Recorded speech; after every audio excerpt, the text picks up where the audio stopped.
प्रताप की डेथ होने के बाद अकबर ने मेवाड़ पर दोबारा अटैक किया। जब तक प्रताप जिंदा रहे 1585 से 1597 तक अकबर ने कोई अटैक लगा अमर सिंह को हरा दूं, पर 1605 में अकबर ये सपना लेकर मरता है कि मैं मेवाड़ वालों को अपने अंडर ले आऊंगा, लेकिन मेवाड़ का कोई भी राजा उसके अंडर में, पहले उदय सिंह, फिर प्रताप, और बाद में अब अकबर की डेथ हो गई 1605 में। अब अगला राजा बन गया जहांगीर। कौन बन गया? जहांगीर का तो एक ही सपना मेवाड़ अंडर में, क्योंकि बाकी सपने तो पापा ही पूरे कर गए। अकबर ही ले गया खूब सारे इलाकों को अंडर में। अब जहांगीर ने अपनी कोई लाख लाख की सेनाएं मेवाड़ भेजनी शुरू की कि पूरी पूरी फौज मेवाड़ में उतार दी जाए, तो मुगलों की पार नहीं पड़े। 10 साल हो गए जहांगीर को, 1605 से 1615। जहांगीर अब एक बड़ी सेना लेके खुद आता है अजमेर आके अपने बेटे कहता है कि जा बेटे तुम जाओ और तुम जीत के आओ। उस बेटे का नाम है खुर्रम। खुर्रम मतलब खुर्रम बड़ा समझदार राजकुमार था। खुर्रम आया, खुर्रम ने आके उन तमाम सेनापतियों को इकट्ठा किया जो मेवाड़ में भले जीत के गए भले हार के गए। बुला के पूछा समस्या क्या है? पूरे भारत की फौज आती है और एक राजा को पकड़ नहीं पाती। पूरे भारत की फौज आती है और मेवाड़ हार मानने के लिए तैयार नहीं है। समस्या कहां है? क्या तुम अमर सिंह को पकड़ने के लिए कभी पहाड़ों में गए? हाँ साहब। क्या उसे कभी पकड़ पाएगी? नहीं। क्या हुआ? वो तीसरी तरफ से अटैक करके हमें मारता है। अगली बार सेना वहां पे जाने से भी डरती है। उसको कैसे पता चलता है तुम लोग आ रहे हो? जनता कैसे? तो जिन जिन गांव से जाएंगे उन गांव के लोग अगले गांव में पहले बताएंगे मुगलों की फौज इस रास्ते से आ रही है। वो अपनी लोकेशन चेंज करता है, तीसरी तरफ से हमें मारता है। पहाड़ों में पूरी सेना जा नहीं सकती, थोड़े थोड़े लोग जाते हैं। फिर खुर्रम तुम एक काम करो, किसी भी गांव में अकेले जाके देखो कोई पानी पिला दे दो। मुगलों के नाम पर इस मेवाड़ में कोई पानी पिलाने के लिए तैयार नहीं। फिर कहां से अनाज लाए? यदि अजमेर से सप्लाई मंगवाते हैं, भील बीच में लूट लेते हैं। ये गांव की जनता कूट मार करके लूट लेती है, अकेले 2-4 आदमी दिख जाए तो। खुर्रम समझदार था। खुर्रम ने कहा इसका मतलब समस्या राजा नहीं है, समस्या जनता है। एक काम करो, राजा पे अटैक बंद, गांव में घुसो, महिलाओं को और बच्चों को साइड में किए जाए, पुरुषों को सबको गोली मार दी जाए, महिलाओं के बलात्कार करके फेंक दी जाए, बच्चों को दिल्ली में ले जाके बेच दिया जाए। 5-6 गांव में उन्होंने त्राहिमाम मचाया।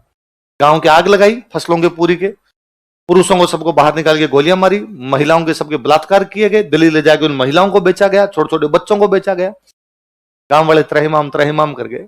गांव वाले भाग के कर्ण सिंह के बेटे के पास जाते हैं। कर्ण सिंह के बेटे का नाम अमर सिंह के बेटे के पास जाते हैं। अमर सिंह के बेटे का नाम था कर्ण सिंह। और कर्ण सिंह को जाकर राजकुमार कर्ण सिंह 1527 में खानवा की लड़ाई हुई थी, उसको 90 साल हो गए। 90 साल में मेवाड़ के राणाओं ने कहा यहां जाके लड़ना, हम लड़े।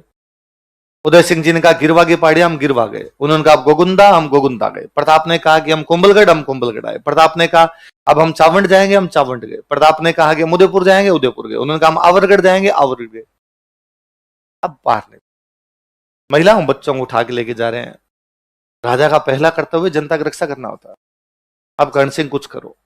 कर्ण सिंह जानता था खुर्रम इसलिए कर रहा है कि हम जनता को बचाने के लिए बाहर आए पहाड़ों से, और पहाड़ों से बाहर आके लड़ेंगे तो मैदान की लड़ाई में दुश्मन की सेना जीतेगी।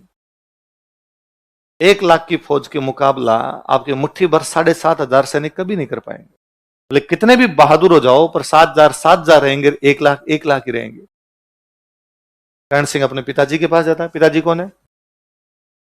उसने कहा संधि के अलावा अपने पास कोई चारा नहीं है। अमर सिंह संधि के लिए राजी ने। उसने कहा यार मैं महाराणा प्रताप का बेटा, ऐसे कैसे संधि कर लूं? कर्ण सिंह ने वापस कहा कि राजा का पहला काम जनता की रक्षा करना होता है, और संधि का मतलब हार नहीं है। संधि का मतलब हम थोड़ा रेस्ट कर रहे हैं, थोड़ी सांसें गिन रहे हैं, ढंग से ले रहे हैं। 2 कदम पीछे हटने का मतलब है अगली बार 4 कदम दौड़ के आएंगे। संधि का मतलब है थोड़े टाइम रेस्ट करके युद्ध की तैयारी करके फिर लड़ेंगे इनके खिलाफ। अमर सिंह ने कहा कि तेरे यदि इतना ज्यादा है तो ये पकड़ चाबियां, तू जाने, तेरा काम जाने, मेरे से नहीं हो। तो शासन का प्रबंध पूरा किसके पास में है?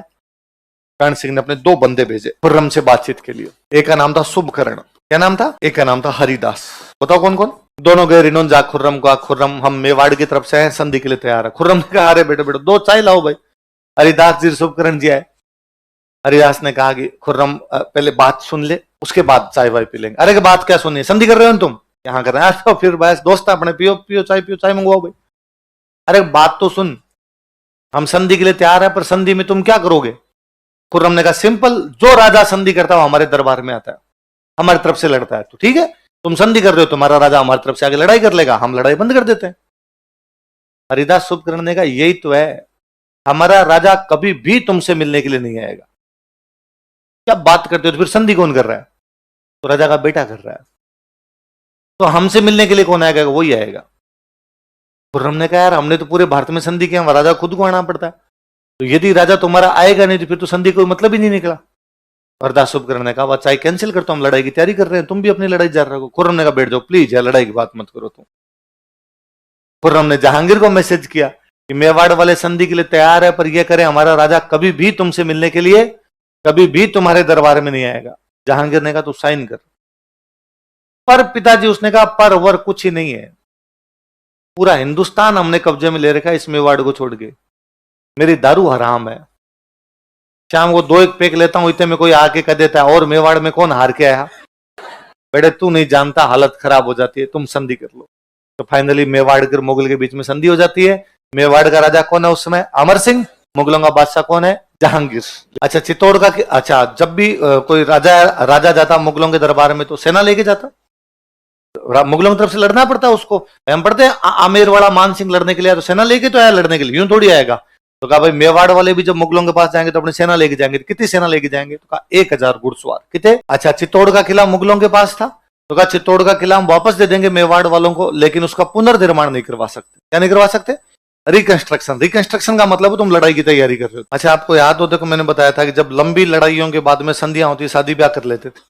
ऐसे आंवड़ मावड़ वाली संधि के बाद में रायमल की शादी श्रृंगार कंवर के साथ हो गई, कुंभा के बेटे और जोधा की बेटी की। इधर मेवाड़ वालों ने कहा हम संधि कर रहे हैं, शादी ब्याह नहीं करेंगे। तो मुगलों ने कहा किसने कहा शादी ब्याह करने का? हम कर भी नहीं रहे। उनका नाम लिखो, नहीं करेंगे।